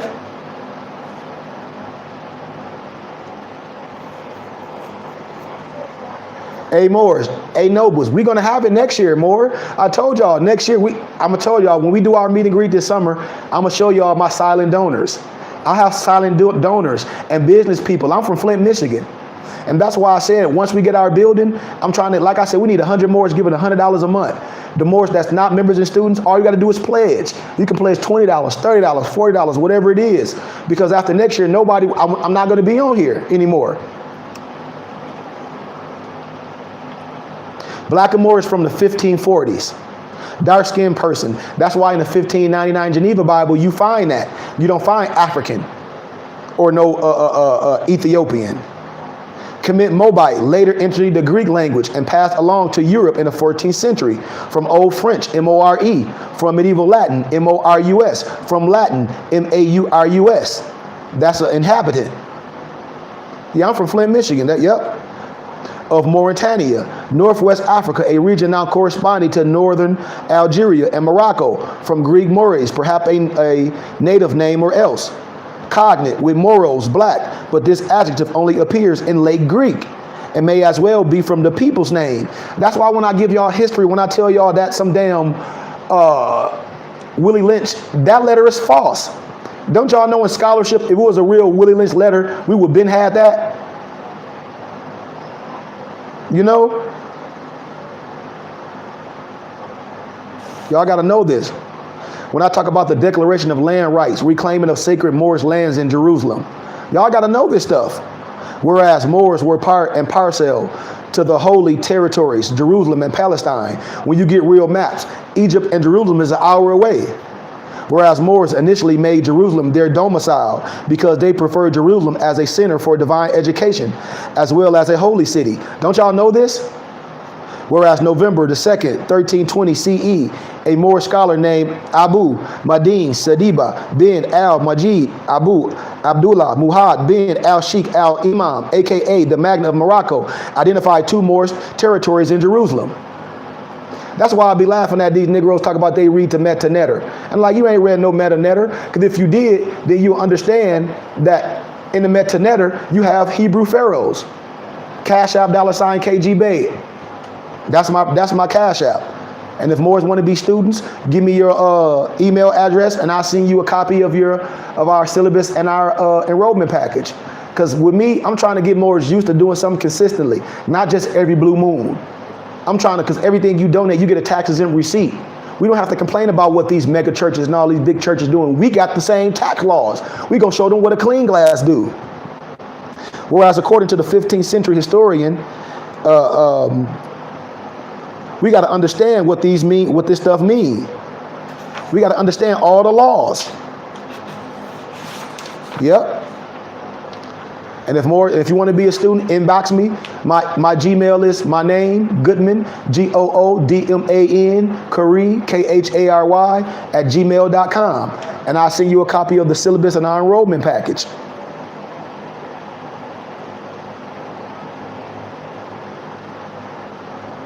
I got Cash App, $ KG. I got PayPal, what is it? PayPal.me/IBNA/IBNA. I don't know. I'll have to look it up, man. Let me see. Shoot, man. Y'all give me /IBNA-LB7. Yeah, it's PayPal.me/IBNA-LB7. That's my PayPal. Let me make sure that's right. Yeah. PayPal.me/IBNA-LB7. That's my PayPal. And Cash App, $ KG. And I'm telling y'all, Moors, once we get all our members and students, we will have our physical temple. And all these teachers will be shut down.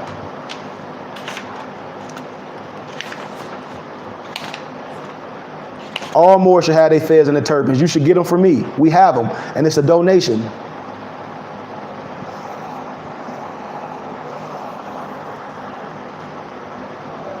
Don't y'all know the descendants of Ham are known as the Hamites or Kemites? Likewise, the descendants of Cush are known as Cushites. Therefore, Hamites and Cushites are the same people. Only their installation in Africa comes at different points in history. These are the Moabites, the Hamites, the Canaanites, who were driven out of the land of Canaan by Joseph and received permission from the pharaohs of Egypt to settle in a portion of Egypt. Y'all got to know this. The inhabitants of the kingdoms are known as Moors, descendants of ancient Moors known in ancient times as Tamara, Tamerau, and their land, the land of Mera, Mera, an ancient Kemetic word from whence Moors and its many variations derive from. Moors, Tamora. Moors talk about they read the Metanetter. No, you don't, because if you read the Metanetter, you will understand the signs and symbols, and you will understand anybody's alphabet and language. If you have their alphabet, come on, man, this is too simple. Moors just be playing, and we don't have time for playing. Moors have a historical and modern connection with the land known as Israel today that is seldom spoken or written about. One such historical connection comes in the form of an ancient Kemetic stele. The Shechem, when I told y'all you had two Hebrew pharaohs, Sabatos and Sebatos, if Moors gonna tell the truth. When I tell y'all the Egyptian and the Hebrew, y'all, it's all the same people. One nationality, many cultures. Shechem, Shechem, or Shechem, Sichem, is Hebrew standard. You know? It was a Canaanite city mentioned in the Amarna letters, the Amarna letters. Y'all got to understand this. And it's mentioned in the Hebrew Bible as an Israelite city of the tribe of what? Manasseh, and the first capital of the kingdom of Israel, and traditionally associated with Nablus, Nablus. It is not identified with the site of Tel Balata in the Balata al-Balad in the West Bank, and Shechem had been a Canaanite settlement, first mentioned in Egyptian texts on the Shekau stele, an Egyptian stele of a noble at the court of Senusret III in circa 1880 and 1840 BC, in the Amarna letters of about 1350 BC. And the Amarna letters were a communication between Canaanites and the Amurra, which was an Amorite kingdom between modern western and northwestern Syria and Lebanon between the 14th and the 12th century BC. Amorite was part of the Kemetic Empire. And there are several subgroups of Jews with different cultures and traditions. You got the Ashkenazic, the Ashkenazic, the descendants of Jews from France, Germany, and Eastern Europe. You got the Sephardic, the descendants of Jews from Spain, Portugal, North Africa, and the medieval East. And then you got the Mizrach, the Mizrachi, descendants of Jews from North Africa and the Middle East. And other subgroups are Yemenites, Ethiopians, and Orientals. I like to call them Abyssinians. And the Ashkenazic and the Sephardic Jews represent two distinct subcultures of Judaism. We are all Jews and share the same basic belief, but there are some variations in culture and practices. It's not clear when the split began, but it has existed for more than 1,000 years, because around the year 1000 CE, you got to understand that. So who are the Ashkenazic Jews? Reading the Bible, Revelations 2 and 9 and Revelations 3 and 9. You ain't got to listen to me. And then I can show you in the book of Maccabees how it say the heathen, whether the Gentile, tried to whitewash themselves in the history books. So don't get mad at me. Then I can get you the Jewish encyclopedia, and I can tell you exactly what they say, and they agree with what I'm saying. Ashkenazic Jews are the Jews of France, Germany, and Eastern Europe, and their descendants. The adjective Ashkenazic and corresponding nouns Ashkenazi. So you got Ashkenazic, and the corresponding noun Ashkenazi, Ashkenazi. Moorish. I want y'all to get a book called The 13th Tribe. I want y'all to get it from me. It's by Colander. It's going to tell y'all what it's all about. And then I want y'all to get the book from me. It's called The International Jew by Henry Ford. And he'll tell you what he was talking about. I'm telling you, man, you don't got to listen to me. I can give you scholarship from Europeans to tell you what they thought about the so-called fake Jew. No disrespect to nobody. It's a book called The 13th Tribe by Colander that I have, and when members you get it, it's a donation, and it's a book that Henry Ford wrote, and it's called The International Jew. I'm telling you. And he tell you what they ain't. And then I can get you a book, one of the old time magazines with Hitler in it, and he telling you who the Basford is. You don't got to listen to me.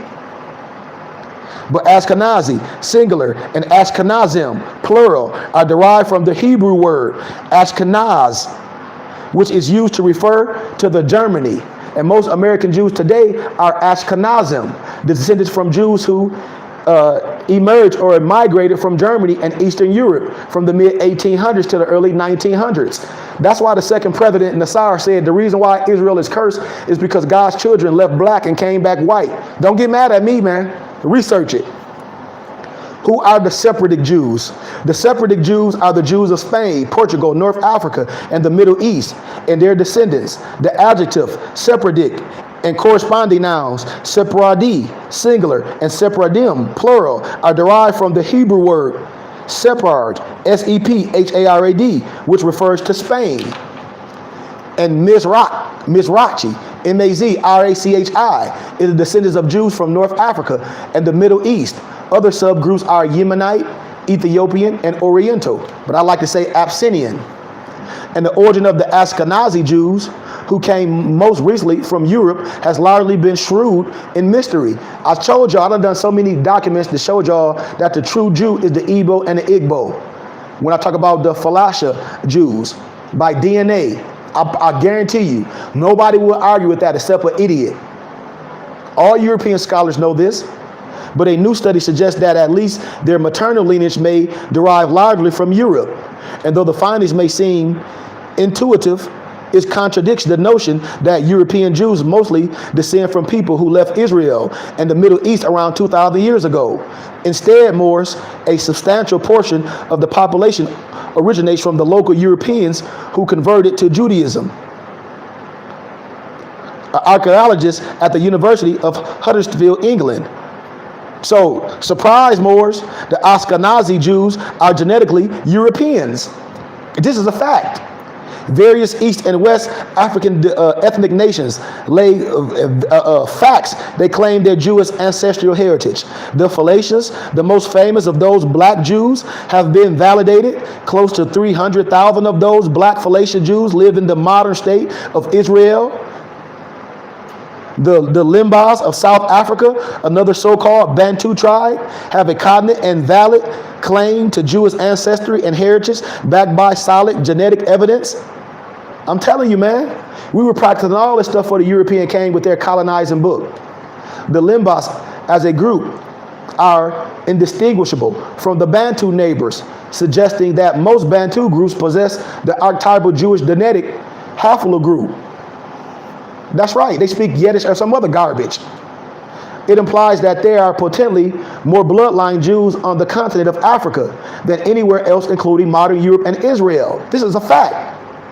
The names of old Jewish communities south of the Atlas Mountains around the regions of modern Niger or Niger or Nigeria.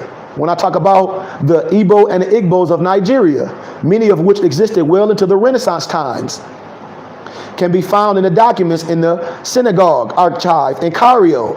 I'm telling you, in Cairo. I'm telling you, we had all these holy books, man. We had all this, man. We almost done, Moors. Historians have explained the Arabs brought Islam to the Maghreb as they moved into the area, and the Arabs were a powerful political and military force in the region. At first, there was presence of Berbers, Aboriginal Moors, to join the Arab militaries adopt Islam for reasons of political stuff. You know? And the Berbers developed their own unique expression of Islam in a doctrine called Khadijism, K-H-A-R-I-D-J-I-S-M. And the doctrine emphasized equality amongst Muslims and criticized the ruling authority of the Arabs. In modern ancient times, so-called blacks, Moors, can be found defending the Holy Lands from Christian invaders. For example, Moors, take the edifice of the Moorish Gate, El Bab El Maghrib, one of the entrances to the Dome of the Rock at the Temple Mount in Jerusalem, and the only city gate entrance in the Jewish quarter. And Moors occupy and own territory around the gate entrance. You see? This is what they don't want to show y'all. Yeah, right. So, with that being said, Moors, I'm done. Any questions? I told Moors, once all this little man-made tragedy is over, I think we got about 2 more weeks of quarantine. All my students, we're gonna jump back with the lessons. All the new students, I got over about like 15 more new students All your fezzes are here. I'm going to ship your fez and all your 7 study books out. And we're going to jump back on the teachings. Once we do our meet and greet this summer, Moors, we will not be on YouTube anymore. We will have our web page, and all the teachings will be on our web page and on the internet and YouTube and my IG page. It'll just be snippets to direct you to our temple and our school page. With that being said, I encourage you to become students and members. I encourage you to send donations in and get all your books and literature from me, because it's a donation and you get a tax-exempt receipt at the end of the year. Any questions?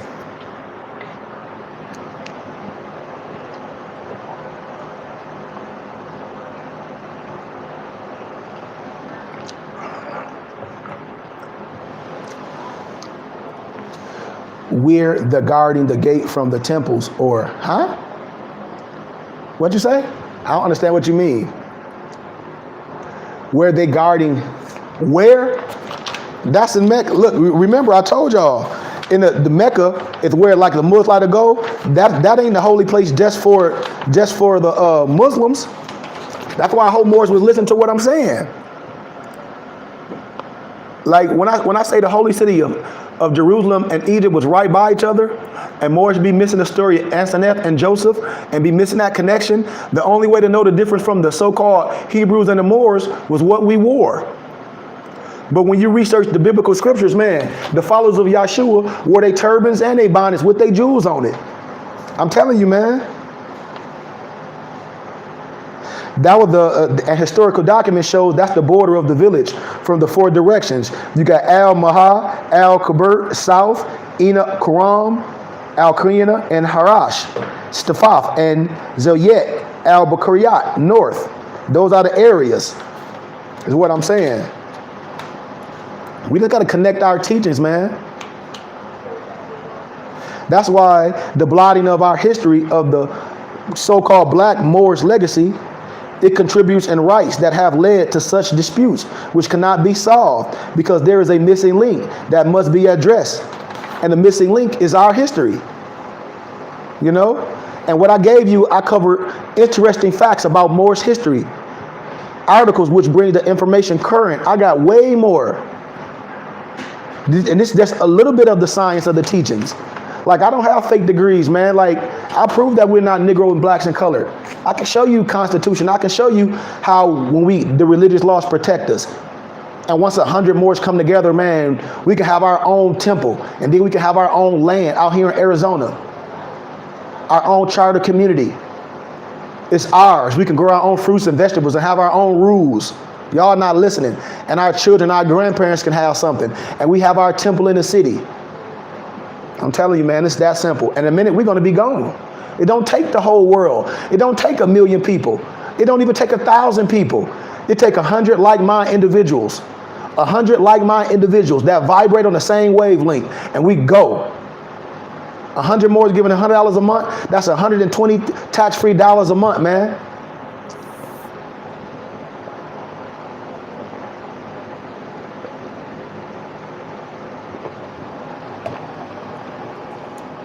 Any questions, man? Like I said, I'm done. Any questions? No questions? Cool. Well, thanks for the donation, Mo. No questions?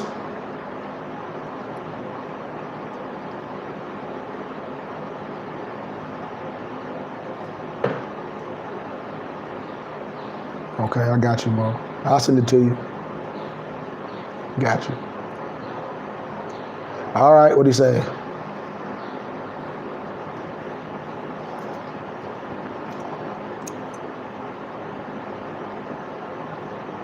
That wasn't a book. That was the title of a book, but it's a lot of gathering and compile information. Once brothers become, that's why I tell, once brothers become students, we have to go through the science. I promise you, I know Moors have books and everything, but that don't mean you're going to get the lessons, because we want to gather in things and we don't want to be students and members. Just like if I give a person a map and a compass, and then I throw you out in the middle of the desert and you don't know how to use it. You learning something for yourself and buried under a grave is not going to do us any good. That's why I say it's about covenant and about us coming together and having something. So it ain't just about me showing a person a book. When a person be like, what book that is, like a book is going to get them somewhere. It's the teachings, and the teachings must transfer into real life. So it really don't matter what I was reading from if we're not going to educate ourselves and our children, and we learn something, we're not going to teach this to our children, and we're not going to believe it and not correct ourselves, or we just playing. So really, where I'm coming from don't mean nothing if we're not willing to be students. That's just like somebody want to get, if I'm teaching out of our master's, our black belt manual, and the person say, man, where are you teaching the lesson from? And I give you the black belt manual. You're still not going to know the lessons, because you have to go through the lessons with a person that's illuminated, because a lot of stuff are just words. And if you don't know how to take the words and make them reality, they're just words. And that's why what I'll be telling people, I'll be like, they just want a book. And I'm like, man, books don't mean nothing.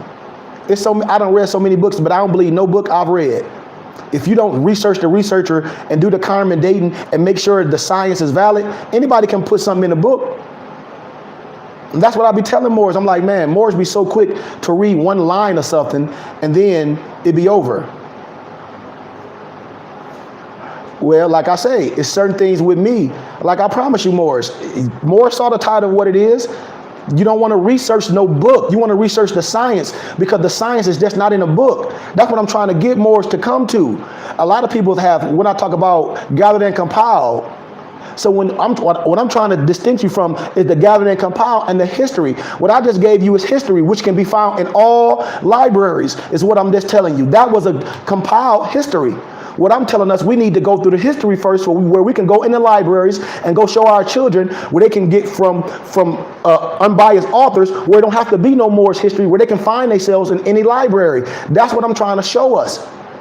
And then we go through the connotated, the Moorish stuff. But all that stuff is in the libraries, in the history books.